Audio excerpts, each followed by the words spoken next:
Today is my birthday, a special occasion that we usually celebrate with a barbecue. It is our tradition to invite close relatives, friends, and familiar neighbors. However, this year the event seemed a little unconventional and rather extravagant. To handle the large amount of food, we purchased additional grills and smokers. Even though it was my special day, I took on most of the cooking duties. I'll admit my cooking skills aren't exceptional, but the end result lived up to our expectations. Being a chef had its perks, like always having a cold beer in my left hand to cheer me up while I relentlessly grilled meat. The question was, do I want my birthday present right away, or do I prefer to wait until the evening to find out?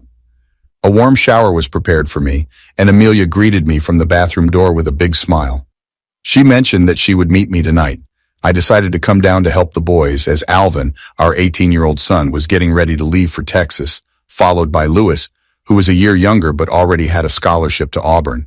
They were wonderful sons, and I attributed their upbringing to Amelia's efforts. My main role was to provide them with a comfortable home in which to grow up. I prided myself on instilling a strong work ethic in them, but I couldn't help but wish I had been a more understanding parent. During the entire time of their upbringing, we spent a lot of time in the yard and on the terrace, making sure that everything was in perfect condition. We then fired up a few grills, starting with the ribs in the smoker.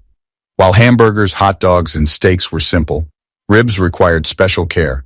Alvin skillfully ran the smokehouse and Louis carefully seasoned the meat. Everything went so smoothly that I could almost relax and let them handle everything. Amelia arrived just in time to join us after getting ready.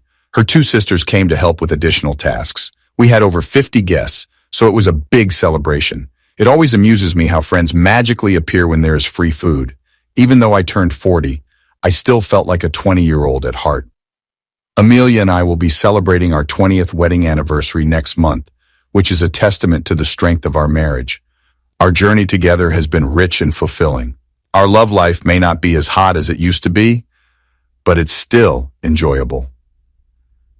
About a year ago, Amelia started working and our relationship seemed to cool down. The idea of an empty nest seemed to pull her out of the house, and as long as she found financial happiness, I was content. We didn't really need the extra income, but Amelia craved the companionship her job provided.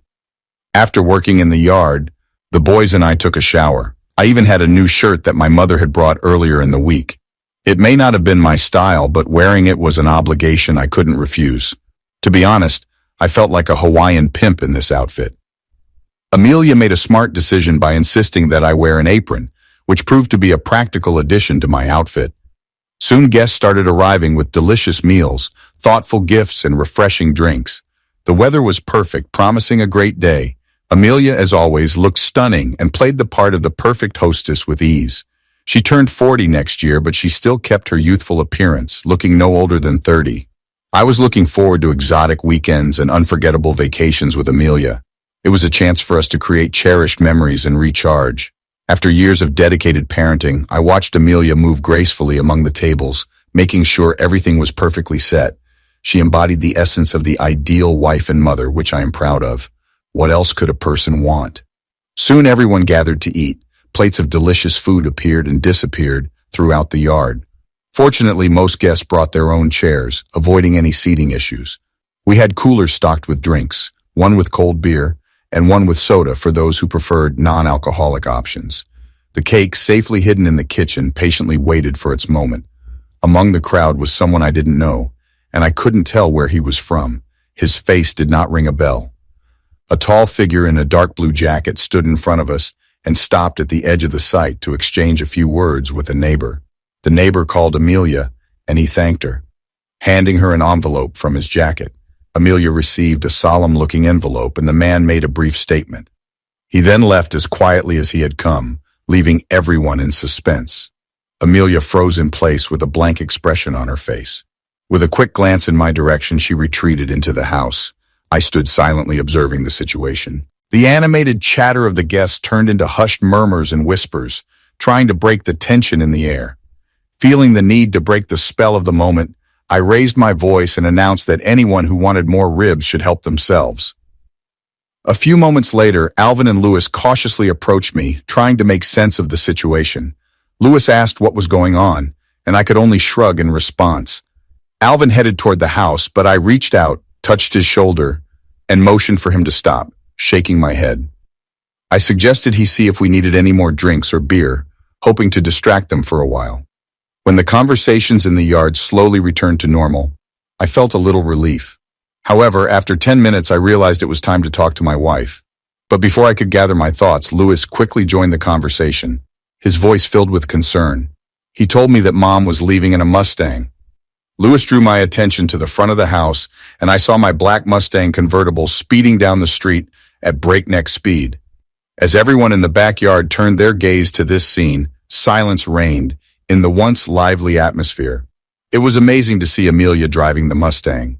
She usually drove a minivan, but in her absence, a Mustang seemed to be the best choice. A lot of questions remained after Amelia's sudden departure, but I knew they would have to wait until she got home. Unfortunately, things took a turn for the worse.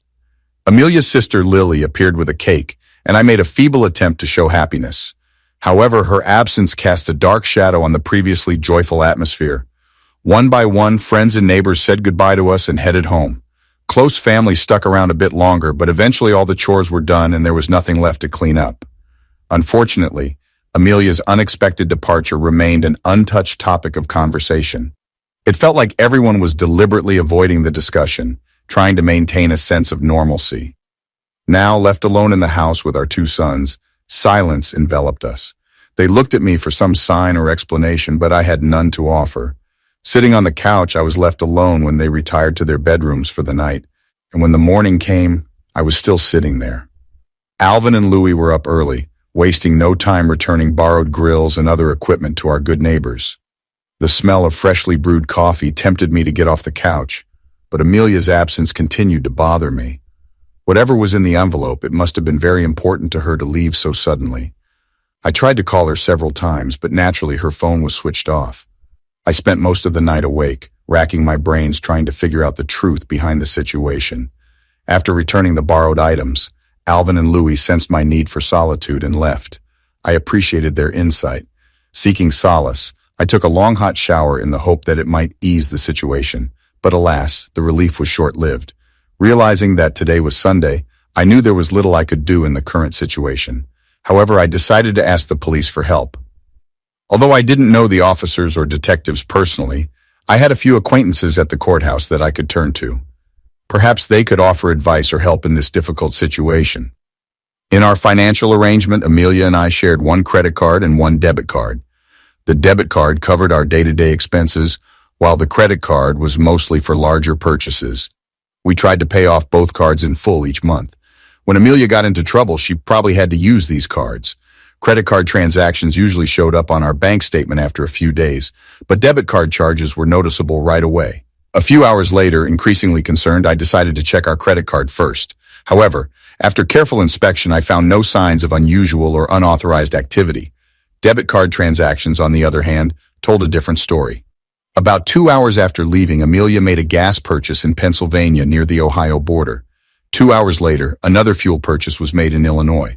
The last recorded transaction was at an ATM in Cedar Rapids, where she withdrew $300 in cash. As I sat sipping my third cup of coffee, the harsh reality became apparent. Amelia wasn't going to come back. She wasn't just taking time to think, she was actively running away from something.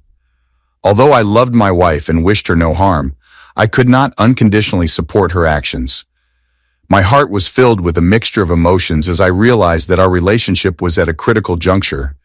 Even though it was a Sunday, I quickly canceled both cards in just 10 minutes. About an hour later, I went to the police reporting my Mustang stolen, but chose not to mention that my wife had taken it. Instead, I reported the presence of a gas card in a car that was used in 3 states, pointing west.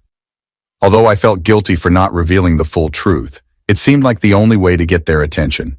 Unfortunately, they are more interested in getting me fired than in thoroughly investigating the circumstances. After these calls, I did a quick inventory of the house to see what was missing and if there was anything out of the ordinary.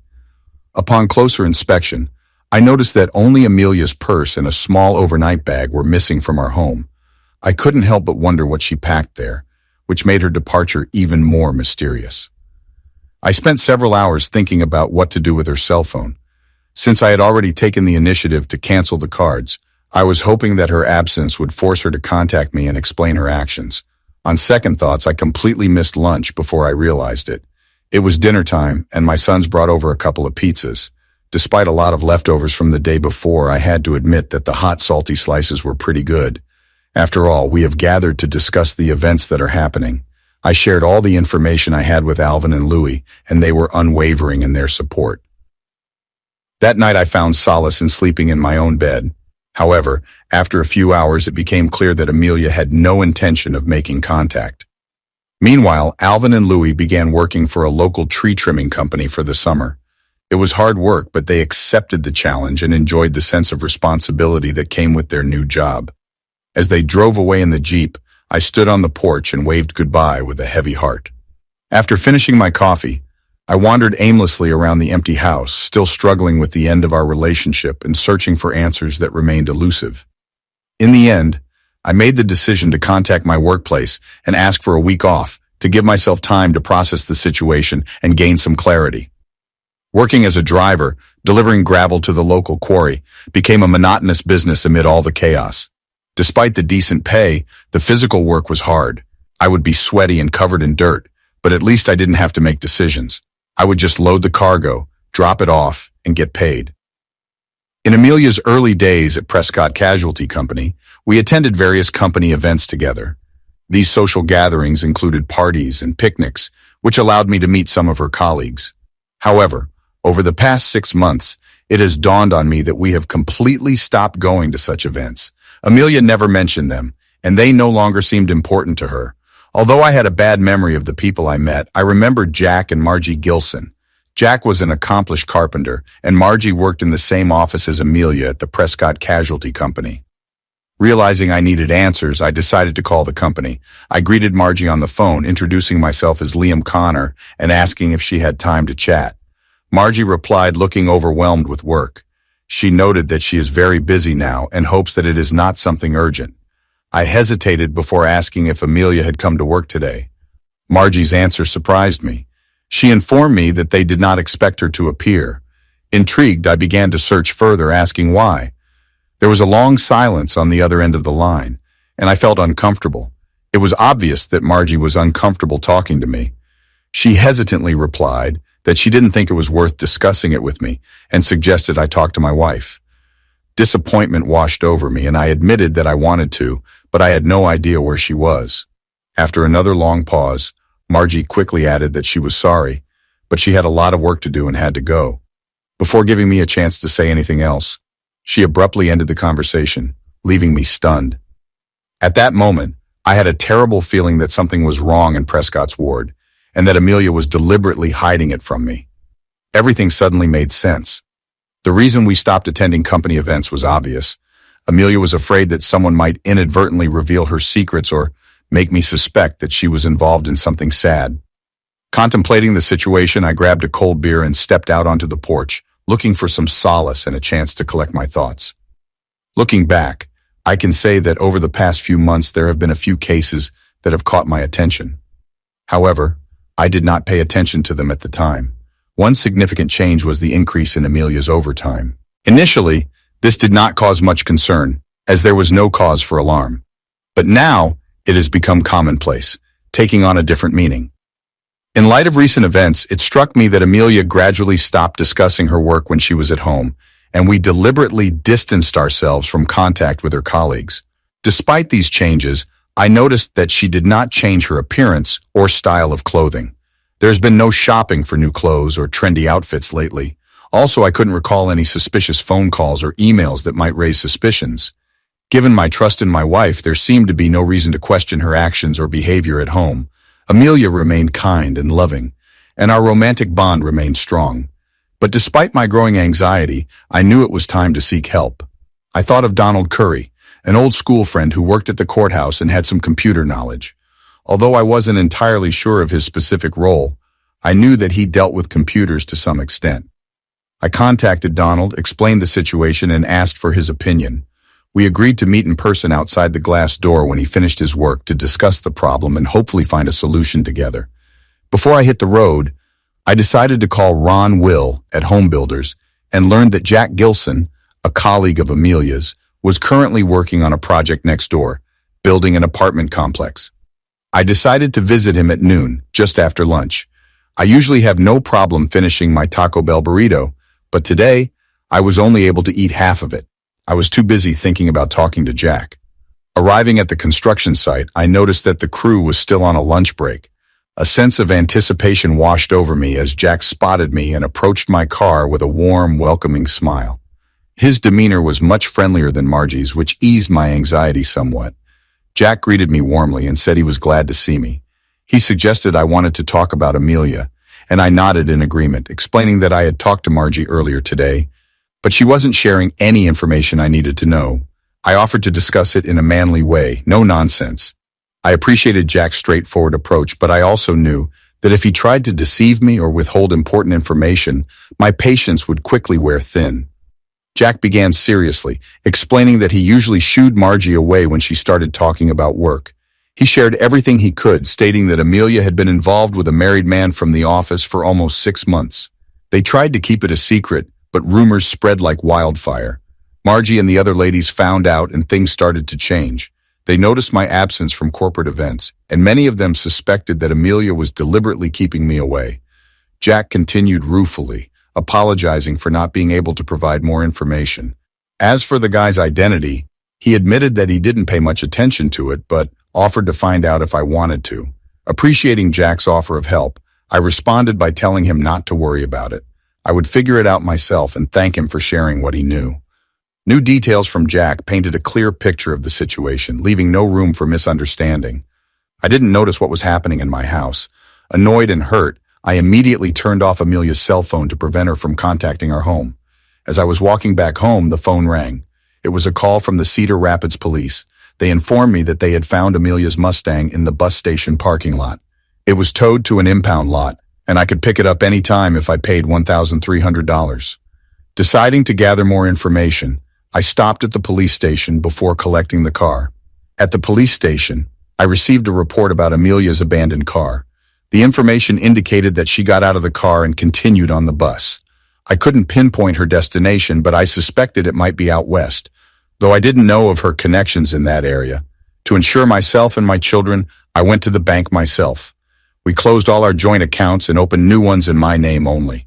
Additionally, I reviewed the beneficiary designations and insurance policies, making sure my boys were the beneficiaries. It was with mixed emotions that I arrived early in the morning at the agreed meeting place, at the glass door where I was going to meet Donald. However, concerned about the seriousness of the situation, I had too many drinks before he arrived. Donald began by explaining that there was a divorce hearing that day and Amelia was supposed to testify, but she didn't show up. He told me that Marcia Ridgway was seeking a divorce from her husband, Kelsey, and she wanted Amelia to testify that she was the one her husband had done something to. Without Amelia's testimony, the divorce could not proceed. I absorbed this information, realizing that everything was happening as planned. It turns out that Marcia Ridgway has strong evidence to support her claims, including photos, videos, and phone records, so she wasn't really hoping for Amelia's confession. Amelia's call seemed intended to humiliate her, and it seemed to have the desired effect. Now no one seemed to care about Amelia's situation anymore. She had nothing new to offer, and her circumstances no longer bothered her. In fact, Kelsey Ridgway confessed to everything once his wife's attorney presented evidence, leading to an immediate divorce decree from the judge. The divorce will be finalized in 6 months. Kelsey faced significant financial consequences as he would have to pay substantial alimony and child support, given that he had 3 children, all under the age of 10. This mistake will likely have long-term financial consequences.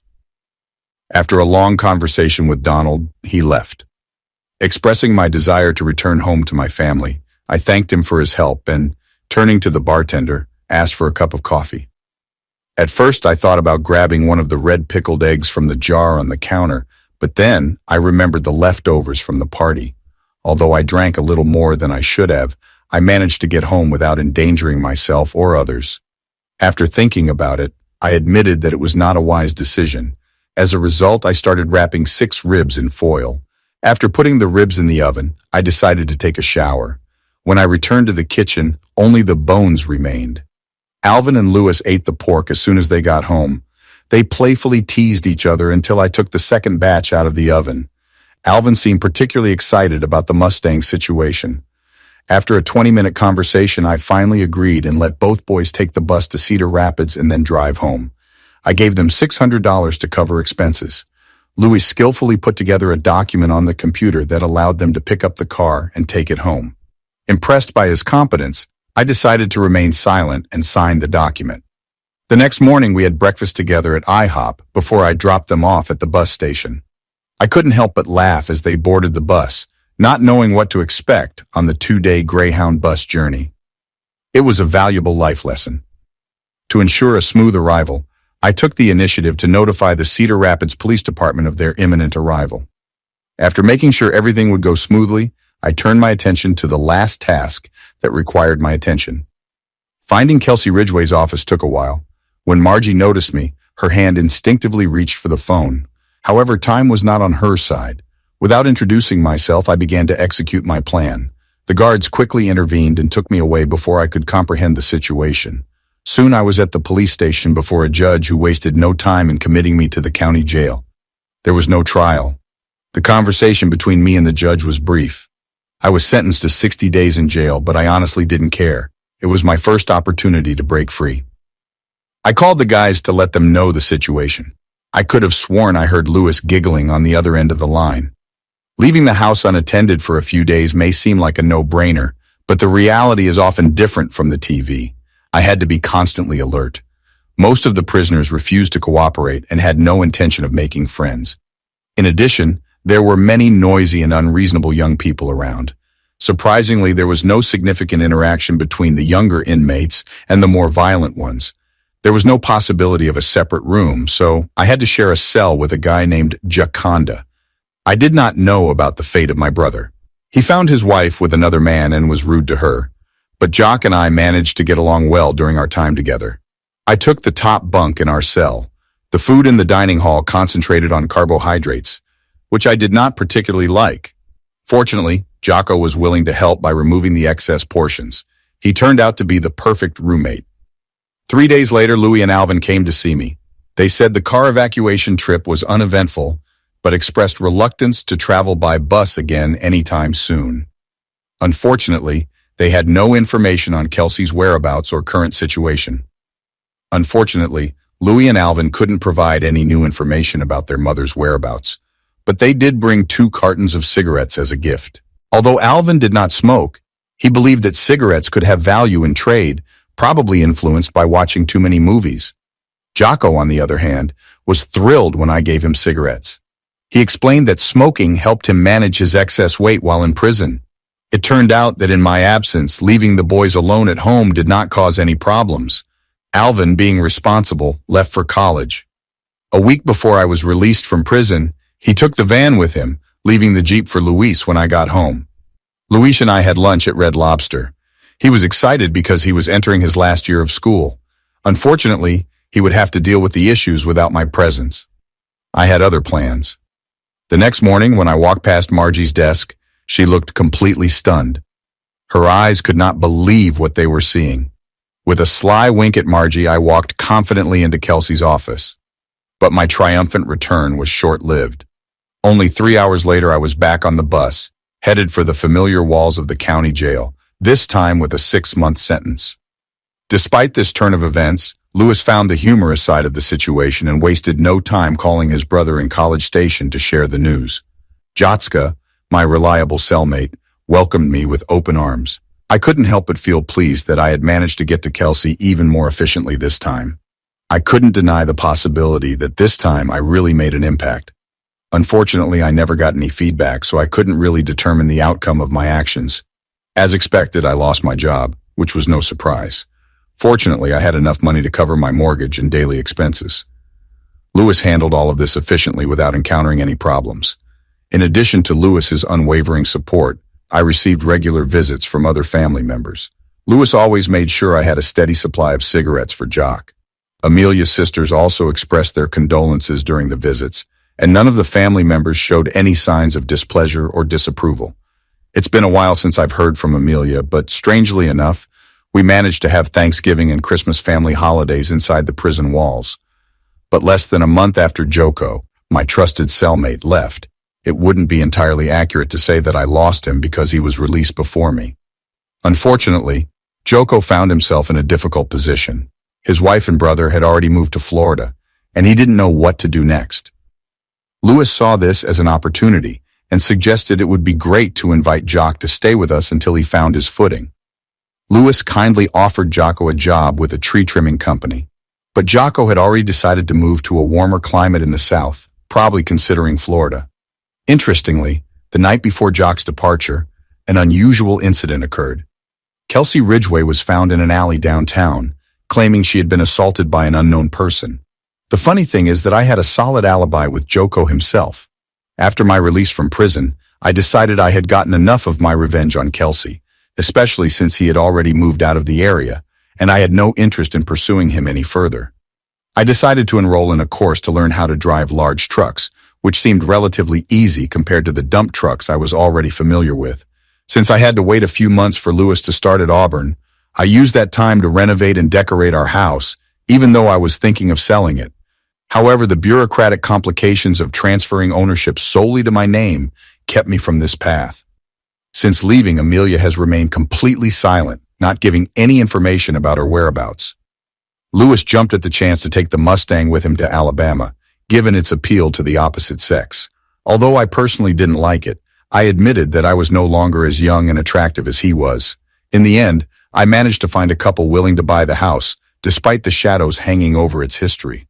Although I wasn't entirely sure of the lawyer's statement, the couple agreed on the price of the house. The lawyer assured them that Amelia's signature was not necessary, and I see no reason to disagree. All I wanted was a clean exit from the property with no complications. I used the down payment from the house sale to invest in a sleeper rig. Before I knew it, I was on the open road and finally feeling free. Surprisingly, I never had any desire to divorce Amelia. It didn't appeal to me because I wasn't going to get married again. During my time in prison, I realized that the opportunities to connect with interesting women were quite limited, and Yoko's influence prevented me from considering other options. Interestingly, Amelia didn't seem interested in a divorce either. Since I did not receive any divorce papers, it was not difficult for me to find a job. Fortunately, I wasn't in dire need of cash, so I could be selective about the cargo I carried. I tried not to carry anything frozen, live, toxic, or explosive. Also, I avoided winter travel north of the Mason-Dixon line. It didn't take long to get used to the nuances of trucking, and to my surprise, I found that I genuinely enjoyed my new life. Things took an interesting turn during one of my trips to South Dakota with a load of farm equipment. Fortunately, it was June, so the weather cooperated. After delivering the load, I continued my journey south, following I-90 for about 5 miles, until I came across an establishment called Belly Up. Despite its unassuming appearance, the parking lot was filled with large trucks and cars. Intrigued, I decided to make a pit stop and check it out. To my delight, I discovered that the diner serves breakfast all day, and the portions were not only generous, but incredibly delicious. Although most of the customers were locals, it was clear that some truckers had found their way to this hidden gem. Eager to see what the diner had to offer, I immediately ordered my favorite dish along with a cup of coffee. As I settled into my seat, I noticed 3 large-screen televisions scattered throughout the room, each showing a different program that didn't seem to attract much attention from the patrons. The screen closest to me was showing a lot of political content, and one video in particular caught my attention.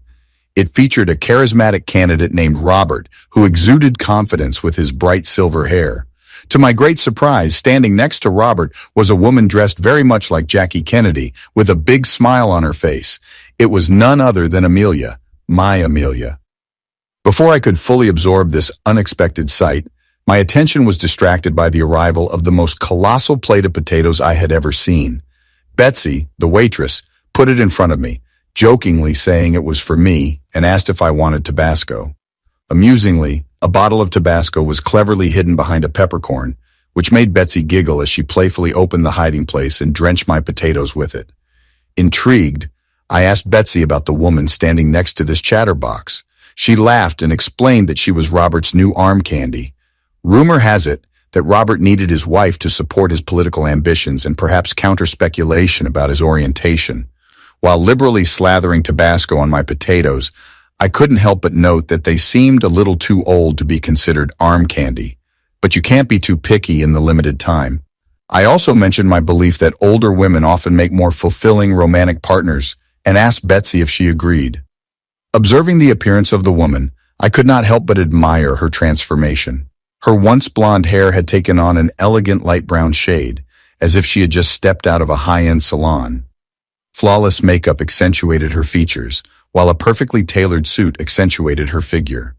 Turning my attention away from the TV, I realized that Betsy had returned to her duties, probably because the fries were exceptional, the diner was buzzing, and the parking lot was full, attesting to her popularity. She refilled my coffee cup twice, while I savored my delicious meal without leaving any residue on my plate. Despite the tempting dessert options, my satisfied stomach had no room for more indulgence. Betsy cleared my empty plate and immediately placed a bill in front of me. When I asked about the election, Betsy responded with a twinkle in her eye.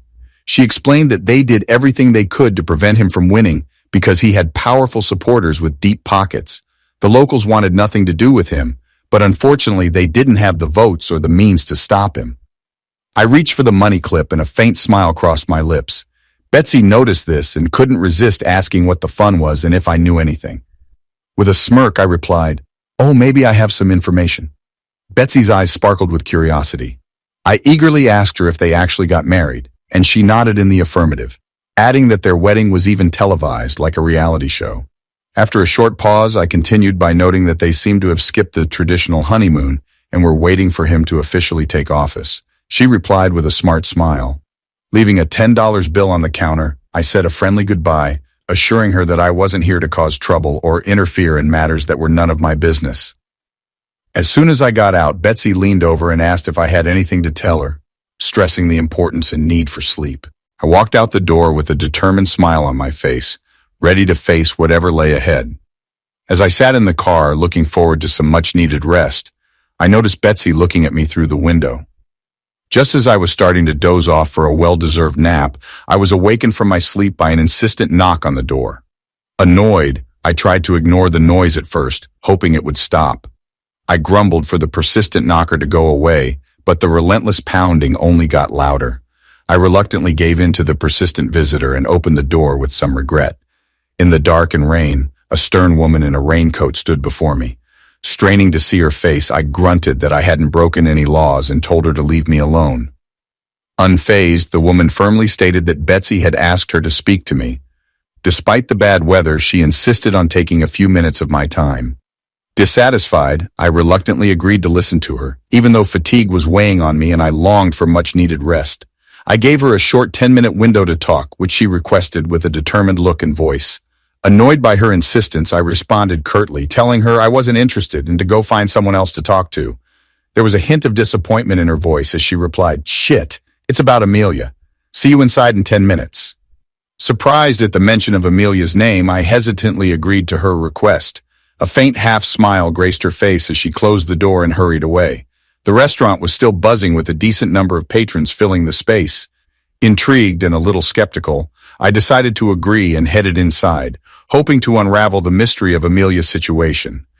Next to the entrance to the cafe was an area with rain clothes, which in a couple of months were to change into winter clothes. I spotted her sitting in a booth by the window with 2 cups of coffee in front of her. Her straight, shiny black hair with a small white streak on one side caught my attention. Judging by her sun-kissed complexion, it was obvious that she was an outdoor enthusiast, used to the elements. Her well-tanned skin lacked the typical softness characteristic of more delicate individuals. In fact, she was far from a young woman. She looked to be in her late 30s, maybe closer to 40. High cheekbones accentuated the features of her face, devoid of any noticeable makeup. I sat down in the booth across from her, extended my hand for a handshake, and introduced myself as Liam Connor. She shook my hand and answered with her name, Sally Wilmot. Out of politeness, I offered her a snack and asked if she was hungry, but she refused, explaining that only 3 hours ago she had eaten a special dish and did not plan to eat for some time. She said this with a polite smile. Sally continued to share her reason for wanting to talk to me. She mentioned that Betsy said I might have some information about Robert and Amelia. Confused, I couldn't help but wonder what Amelia's role was in all of this. Sally replied, "My brother Kevin is fighting with Robert." And after a short pause, she added, Yes, it's personal to me, Sally clarified, but it's not just personal. Kevin represents our district, and we believe that many people may not have a fair chance if Robert is elected. Confused, I asked, okay, but I still don't see the connection between his wife and all of this. Sally nodded sympathetically and explained that they weren't entirely sure either. All they knew was that something was wrong. Their election committee tried to gather information about Amelia but came up empty-handed.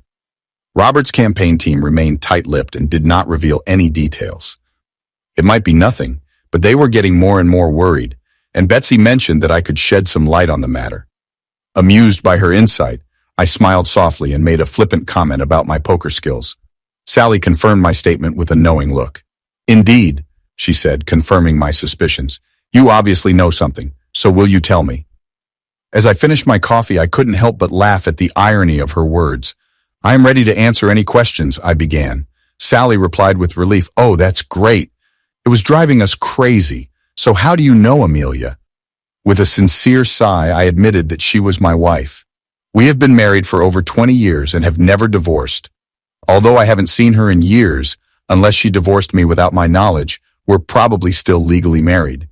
Yes, we are still married, I confirmed. Sally looked shocked and was momentarily speechless. She sat silently looking at me. After a short pause, she finally found her voice and asked a poignant question. What was Amelia's maiden name when she got married? Her maiden name was Connor, I answered directly. Sally didn't even try to hide her surprise. My God, she exclaimed, her voice filled with surprise. The news seemed to send Sally into a whirlwind of emotions. In the midst of all this, Betsy couldn't contain her joy and hurried to our table, attracting the attention of everyone around. I was overwhelmed with both embarrassment and happiness when Sally rose from her seat. Touched by this moment, Sally kissed Betsy on the lips, showing her excitement. She then headed to a quieter corner of the restaurant and took out her cell phone to make a call. Still blushing slightly, Betsy leaned over and whispered that she hadn't seen Sally this excited in 5 years. She expressed her intention to get back in the car and go back to work. I said goodbye to her and said that I was very pleased to meet her. As I walked towards the exit, the rain stopped for a moment, offering a brief respite. However, before I could reach the car, Sally stopped me by grabbing my arm. She was adamant that I couldn't leave yet, and that I needed to talk to Kevin. I reluctantly agreed, realizing that a short conversation wouldn't take long. I agreed and said I was willing to spend a few minutes, although frankly, I would like to put the past behind me. Curiosity got the better of me, and I asked about Kevin's arrival time since I had mentioned it to Betsy earlier. Sally assured me that he would meet us at my house. I then asked if she wanted to go with me or if she preferred to take her truck. In response, I stated that I would follow her, as I am more comfortable in my own transport. Sally was driving an old Jeep, but I decided to rely on my own car. As we drove a few miles down the gravel road, it became obvious that our destination was an old, airy house. The area around the well showed that someone was inside. The lack of regular grass was replaced by plenty of gravel, although I tried my best not to get dirty, which proved to be a difficult task in the circumstances. Noticing the absence of other vehicles, I assumed Kevin hadn't arrived yet. Entering the room, my attention was drawn to a special place near the door for hanging wet coats and storing shoes. It seemed practical, especially considering the abundance of coats and boots in the entry area. The interior of the house had a unique layout that looked more like a classroom than a traditional living room, with desks and computers instead of bedside tables and table lamps. As I marveled at this distinctive setting, I made eye contact with Sally's 3 teenage sons who were watching me. Breaking the silence, Sally introduced me, explaining that I was there to help Uncle Kevin. Sally then introduced her sons, Tracy, the oldest, followed by Tyler, and the youngest, Tanner. They all smiled politely and nodded in agreement.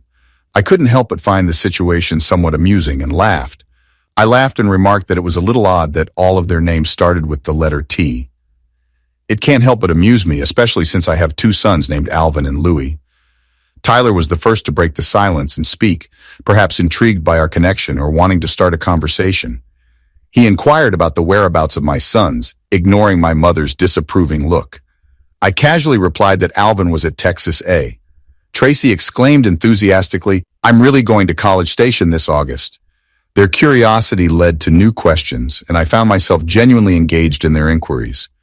Tracy asked how long Alvin had been at Texas A. Sally gently encouraged him to slow down, saying, "Take your time, dear. I'm sure Mr. Connors will have plenty of time to answer your questions. Unbeknownst to them, Tracy received a full soccer scholarship and was already enrolled in the ROTC program. In the meantime, Tyler has been accepted to the prestigious U.S. Naval Academy in Annapolis and will go there in a year. As for Sally, she experienced heartache when her husband, a brave National Guard soldier, tragically died in the Persian Gulf 5 years ago. Tanner chose not to share more information, and I respected his decision by refraining from further questions. The youngest of the boys is still undecided, but his mother has ensured that he is focused on his studies. While I was unaware of the reason for Kevin's delay, I spent the next hour talking to Sally's sons about various topics. Sally watched from the side, noticing the connection between us. Unlike the time I shared with my own children, spending time with Sally's children reminded me of how much I missed my boys. Kevin eventually arrived accompanied by 2 assistants. After they had all met, Sally handed out assignments to her son, and the adults gathered around the kitchen table. There was doubt in the air about me being Amelia's husband, but I didn't feel like getting into an argument about it. When I got up from my seat and thanked Sally for the coffee and said goodbye to the boys, Sally objected strongly, urging me to sit back down. The rest of the faces at the table fell silent as Sally took charge of the conversation, exhibiting the demeanor of a person running for political office. Sally inquired about proof of my marriage to Amelia. With a quick movement, I took the wedding photo out of my wallet. Although time had passed, Amelia had aged and changed her hairstyle, but her unmistakable presence was still evident. I looked over at one of Kevin's assistants holding a laptop in front of him. I instructed him to visit the Berks County, Pennsylvania Civil Records Office, where they can find online access to marriage certificates from 1960 to 1990. I told him to look under my name for Liam Connors and gave the date August 17, 1979. Kevin's assistant confirmed these instructions. Kevin let out a noticeable sigh of relief at this revelation, and I nodded to confirm the truth of the information. I assured them that they could investigate further, including searching for divorce records to the best of my knowledge and everyone else's. I was still married, and it didn't bother me. I felt that the conversation was becoming monotonous and uninteresting. This time, no one objected when I got up to leave. I asked if it would be okay to sleep in their driveway for a few hours before I hit the road, and Sally said yes.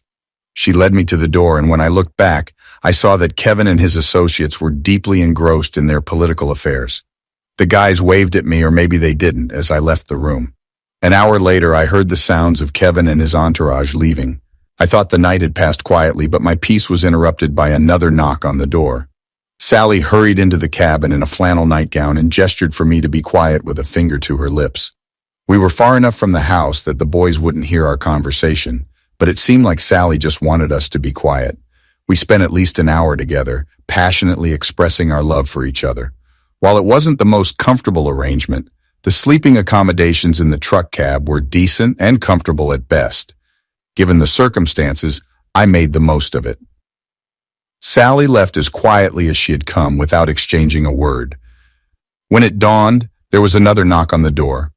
This time Tanner invited me to join them for breakfast at the house.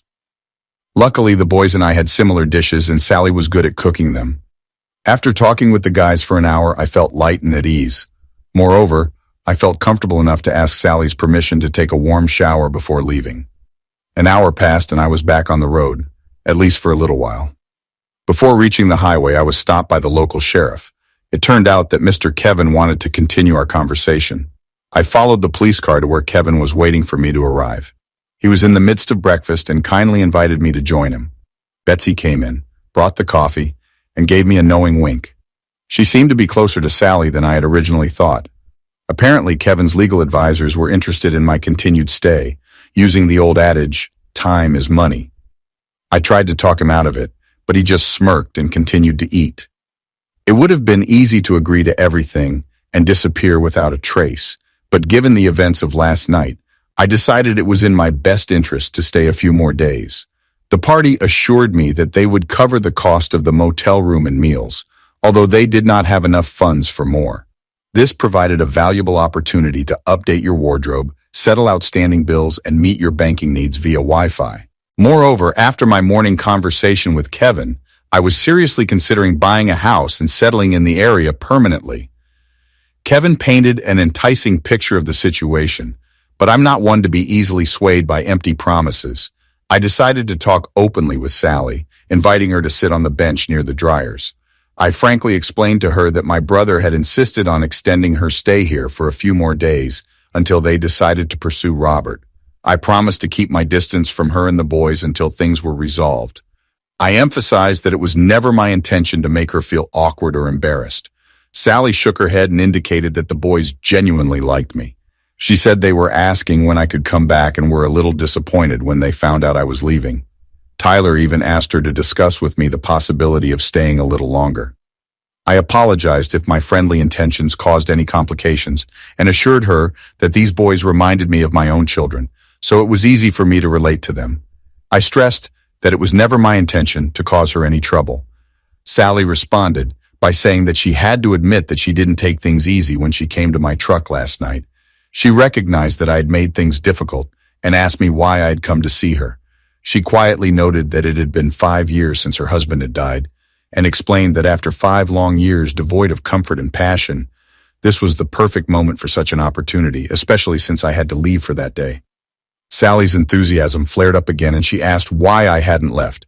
Confused, I quickly gathered up a pile of folded underwear, handed it to her, grabbed the rest of my things, and returned to my motel room. Making love with a woman in an ordinary bed is certainly more comfortable, but I was most pleased with taking a shower together. By the end of the first week, all the boys had received t-shirts and hoodies with the Texas and Auburn logos. Sally kept one of her oversized Auburn t-shirts. Meanwhile, I paid little attention to political maneuvers. Kevin and his team seemed to manage without my involvement. But then the news about Amelia's mysterious story came out and the media began to sensationalize it. Robert's supporters have made a futile attempt to play down the significance of these revelations, continuing to deny or ignore the allegations. The situation only worsened, causing Robert's approval rating to plummet. I refrained from getting involved in political affairs until one morning I was visited at my motel. Standing at the door was a tall, fair-haired woman with impeccable posture. Even though I was only in my boxers, I asked her out while I sorted through a stack of $500 bills. Her eyes avoided mine, but I followed her every subtle movement intently. Dressed in a dark suit, with a white shirt and modest black heels, she exuded the air of a seasoned professional. She introduced herself as Mila and explained that she was an attorney with Levitt's Brothers in Sioux Falls. The fact that she knew my middle name sent a wave of anxiety through me. Sensing the urgency of the matter, I excused myself and went to the restroom. Closing the bathroom door, I couldn't help but feel that the sound of the toilet tank filling unmistakably reached my ears. Despite my initial intention to restrain myself, the mischief got the better of me, and I performed the subtle act of breaking up. In less than a minute, I was out of the bathroom and back to Mila. Sitting at the table, she asked, "Is this necessary?" I replied with a hint of amusement. "Not really. But from your tone, it seemed like we were going to be stuck here for a while. I apologize. I was just trying to remain professional." "You missed it, Mila." Her frustration was palpable. "What do you need?" "Our company represents Robert. We recently discovered that your marriage to Amelia Connors was not legally annulled, and we would like to rectify this situation." I made the most of this chance by sending a couple of emails to my colleagues and quickly settling all outstanding bills. As I was putting the second load of laundry out of the dryer, I was startled by Sally's unexpected appearance. She asked what I was doing with an innocent shrug. I replied that I was just folding laundry. Sally then reminded me that I had to leave, emphasizing that I said I was leaving in the morning. Plans had changed, she explained, because my brother had asked her to extend her stay for a few more days. She mentioned that she had come to see me last night, assuming that I would not be there today, and admitted that my presence was not welcome to me. It was clear from Sally's hesitant words and choice of phrases that she never intended for our interaction to go beyond a single meeting, and she didn't know how to navigate the situation. I found her frustration quite amusing, and it allowed for some levity. How? Well, there are state laws that allow for an expedited divorce under certain circumstances.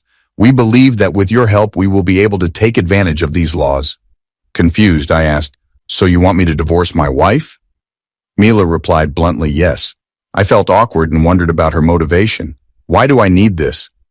My question seemed to catch her off guard, and she was surprised that I asked at this stage of the conversation. Although I was thinking about divorce, I was careful not to reveal it to Mrs. Millay.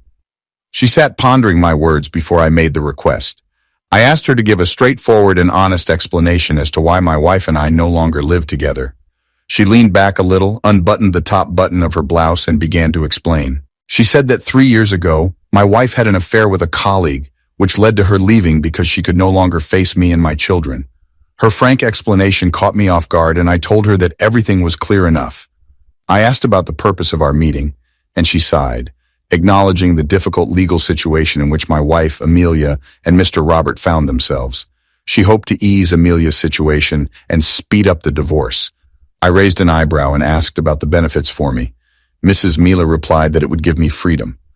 I smiled softly, expressing my satisfaction with my current situation, and assuming that she needed to convince me that my life would get better.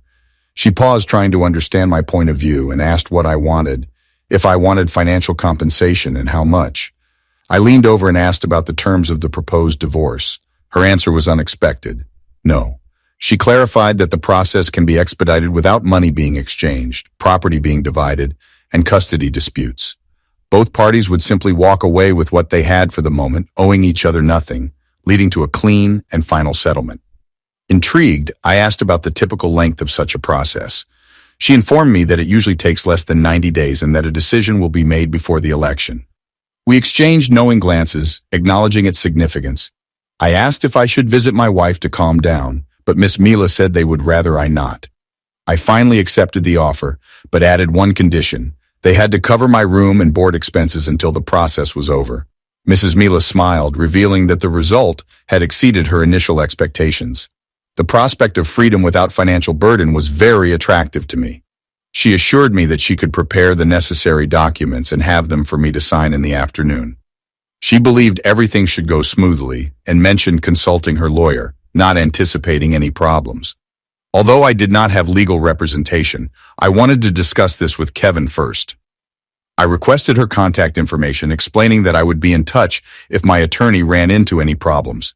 I made it clear that if she didn't get a call, she should bring the documents directly to me. After completing this task, I felt a sense of relief. I walked her to the door as she left. I spotted Sally on the other side of the parking lot, but she sped off before I could signal her. I quickly shaved, dressed, and went to the stomach. Betsy poured me some coffee but gave me a disapproving look. I asked if they would at least let me explain everything, and she said that it was none of her business and I would rather come up with a convincing story. Breakfast with Sally was hot, but the conversation was cool. I ate as fast as I could and immediately called Kevin. He was out of town, but we managed to talk for 20 minutes. To my surprise, he was happy with the whole situation and advised me to accept it. He stressed the importance of obtaining copies of all documents and expressed confidence. I asked him to contact Sally on my behalf, and he ended the conversation with a laugh. There was a large car wash just off Highway 90. I spent over an hour thoroughly cleaning and vacuuming. It would have been easier to pay for professional services, but I desperately needed therapy. I decided to have lunch at Cracker Barrel before heading back. This way I hope to avoid Betsy's wrath, as this time she strategically parked right outside my room door. When I pulled up, Sally got out of the Jeep looking a little embarrassed. Her expression clearly indicated that Kevin had been talking to her for the past 2 hours. She sincerely apologized to me, acknowledging the seriousness of her mistake. Sometimes guilt can lead to positive results. By the time Miss Miller returned with the papers I needed to sign, Sally had already left. To my surprise, she insisted on giving me a check for $10,000. Although Robert's company continued to decline, my divorce petition went through the court process smoothly. Tracy now lived in College Station, being cared for by a friend. The timing was perfect and my divorce was official. Just before the election, Kevin won and expressed his gratitude by promising to personally reimburse me. It didn't seem like I did much, but I jokingly told him that I would consider even if he introduced me to his sister. In response, Sally playfully nudged my arm. After the election, things got worse for Amelia. She was faced with unexpected accusations of bigamy and mysteriously disappeared again, which seemed to be her specialty. Unfortunately, I never got the chance to see or talk to her again. I decided to sell the truck and use the money to buy a house in a small gravel pit near Huron. Sally and I got married on Christmas Day, and all 5 of my boys attended the wedding. Betsy moved into a 2-story trailer home and assured us she would take good care of it. We found out at the ultrasound that we are expecting a girl, so I asked for suggestions for names for girls with the letter